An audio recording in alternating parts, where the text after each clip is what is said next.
You ask Tiger to calculate. This deals with linear inequalities with one unknown. The final result is n greater than -2. Let's solve it step by step.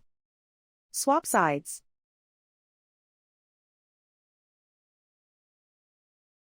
Isolate the n.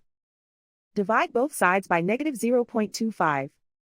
Whenever you multiply or divide by a negative, reverse the inequality sign.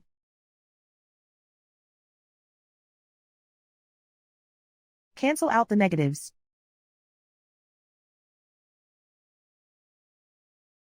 Simplify the arithmetic.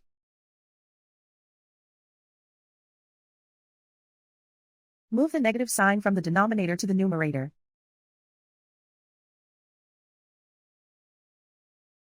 Simplify the arithmetic.